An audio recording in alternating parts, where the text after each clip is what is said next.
Got a quick part 3 to this build. I went ahead and put the motor on. So this is the way it looks. And I'm going to show you the axles I ran, which were, I think you can get these on Amazon or eBay. So these are the axles. So the center drive shaft, I'm saying axles. So what you have to do is very simple. You just take off the plate and it'll expose the grub screw for the drive shaft. Other than that, you really can't get to it. It's pretty deep in there, the way the original drive shaft sit in there. So it kind of under this plate, so just knock off 4 bolts, pops right off, no problem. And then that's what it looks like. Same way for the front, you just need to remove the screw, remove the screw, remove the screw. The plate comes off, no problem. You'll be able to move the bell crank, move it out the way. And once you pull it out, you'll be able to stick a tool in there to remove the grub screw. That's the best way to do it without taking off too many parts. Pretty easy, really simple. But that's about it. I'm gonna put the plate back on. Just wanted to give a quick update. And this thing is really going back together. I think that's all you need once you get mechanical wise. I'm gonna put the servos in and everything that came off the original chassis. So I think that's all you need. If there's more and if I missed anything, I'll do a part 4. But for now, I'll put the motor plate on, which I have. To be here, you're gonna need that motor plate. I didn't get it with this motor, I had to order it. So you're gonna need this motor plate to mount your motor. You're gonna need a box for your receiver.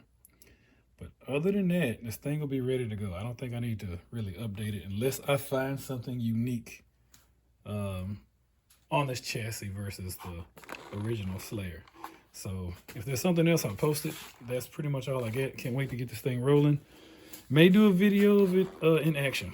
I haven't decided what kind of motor to run just yet. I may go back and put what I had in originally, just not sure. If you have any questions, put them in the comments. I'll do my best to respond. But yeah, other than that, I can't wait to check this out and see how it performs over the original chassis. So if you got any questions, let me know. See if I can answer them. If you got any suggestions, please let me know. This is new for me as well. So I know this community is vast, so any advice you have or anything new, maybe something I should add I'm not thinking about, but just let me know. If you got a build, post it up. I'd love to see what you guys are doing with this chassis as far as it being a Slayer. I haven't seen a lot of people post Slayer videos, a few older ones, but nothing recent. There's a lot of new cars coming out. These chassis are getting cheaper, and that way you're able to be a little bit more creative on a budget. So, and it's a really good chassis. I really enjoy this. So anyways, that's all I got. Okay, I'm going to make an amendment to this video. So apparently, if you buy the Revo, I think T-Max drive shafts, it's not for a 2.0. It didn't really specify. So I got it anyway. And guess what? This one doesn't fit in the front. It's too short. I put it together and it just didn't reach in the front. This back one is solid. So I did have to take the original front one and modify it. So I shortened the shaft on the inside. Probably no light right there.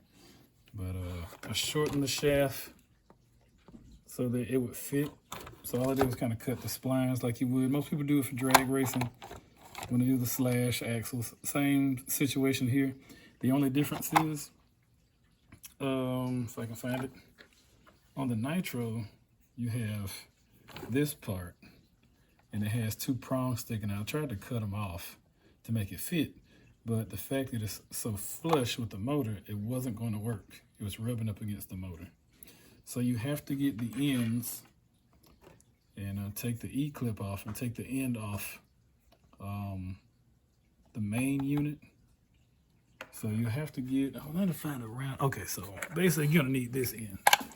So when you take the original drive shafts off, you're gonna need this end because this end is spline down to fit in the case. Because that's what the case is gonna look like, and it's gonna need to go in there. And the other one is too flat; it won't fit on there. It'll rub up against it. So you're gonna have to take the E-clip off. Gonna pop it off, pull that shaft out, and the shaft looks like this. So you're gonna pull that shaft out, take the E-clip, pull the shaft out, and that's gonna remove this end, the flat end. You're gonna swap it for this end, the splined end. Once you do that, it will fit on the motor. As you can see, it should turn with no problem. Fits in the groove. So yeah, I had to take it back off. I didn't think I had to do an update, but I did. So cut the shaft to make it shorter, change the end to make it the spline end, and you can use the original metal one.